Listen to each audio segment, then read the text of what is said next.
Hey Bell fans, this is Tim Ellis and welcome to another episode of Unboxing Your Bell.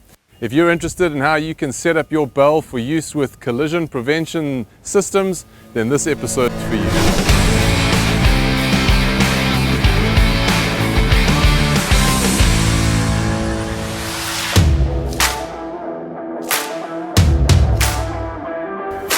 As you know, all over the world, legislation is being put in place forcing you to take some kind of collision prevention system on your mining machine.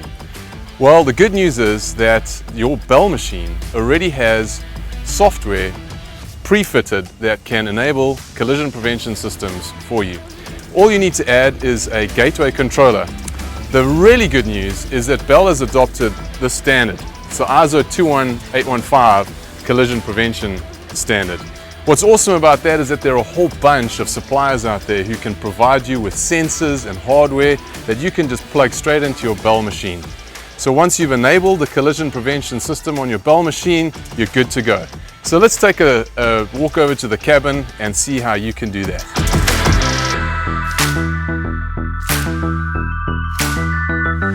So welcome to the cabin, and we're now going to take a closer look at how to set up your collision prevention system on your Bell machine. As I said, you can partner with whatever hardware supplier you want. They can provide the sensors, etc. They just need to be able to plug into our gateway using the ISO 21815 protocol, and that is the ISO standard release protocol for collision prevention systems. So you're not tied into any hardware supplier, you're open to choose who you want.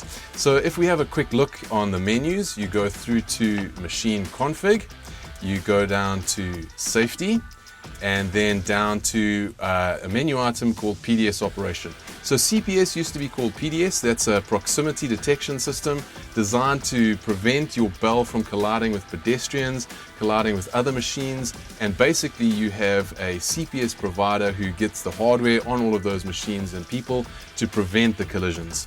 So if you enable the PDS, there are a few options that I just want to talk through quickly. So if the PDS hardware or the CPS hardware that you have chosen is not talking to your Bell machine, you've got some options that you can enable to take corrective action. So you can prevent crank. So if the CPS hardware is malfunctioning, you can prevent your Bell machine from cranking. You can prevent it from tipping.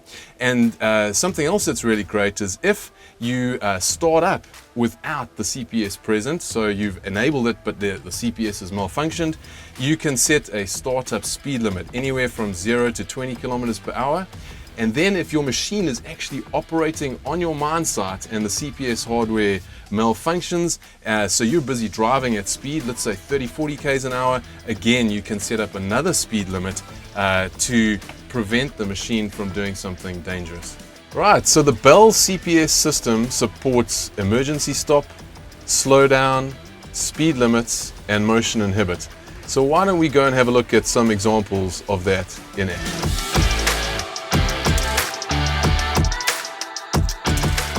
So we're here in the heart of the engineering building here at Bell Equipment in Richards Bay, and we've got a bunch of videos that a collision prevention supplier has given to us, and we're going to take a look at them. They were recorded at the Bell farm and they show the Bell machines in action during collision prevention. So let's take a look at the first video. The first video is a head-on collision between an E-series and a D-series. The operators have got their feet flat on the accelerator pedals. And what you'll notice is as they get closer and they detect that they're close to each other, they slow down and then they do an e-stop, and that prevents the collision. Now that slowing down is really important because if you had to e-stop when the machines are going at 30, 40, 50 k's an hour, you're going to cause some serious damage to the brakes and the drive line. So this is really cool the way the machines slow down before they do that e-stop. Moving on to the second video, we've now got a slightly different condition. This is an intersection condition. So again, we've got an E-series and a D-series, and they're driving at right angles to each other. And this is the shots are taken at the Bell farm. So the D-series is driving across the path of the E-series machine, which then stops to allow it through. And that's really cool because then it allows your production to keep running. so that you don't have both machines stopping like it was in the head-on collision example.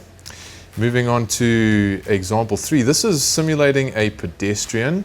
This was shot at the Bell factory, also on the D series machine, and you'll see the machine approaches a target, and then it stops long before the target. So that target is a tag that would be worn by a pedestrian on your facility, and the machine knows where that pedestrian is. And what's great is that you can still then reverse away from your target. It's not like you now have to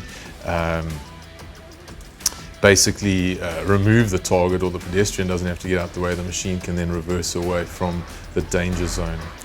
And then moving on to the final example, which is again something different. Here we've got two machines reversing towards each other. So now maybe the operator has an obscured view, he just can't see what's going on behind. They're busy reversing towards each other. Again, the slowdown feature works in reverse, so the machines, they don't go very fast in reverse anyway, but it's still cool to just slow the machine down as the target approaches. And then there's that final e-stop where the brakes are applied by the collision prevention system, preventing that collision from taking place.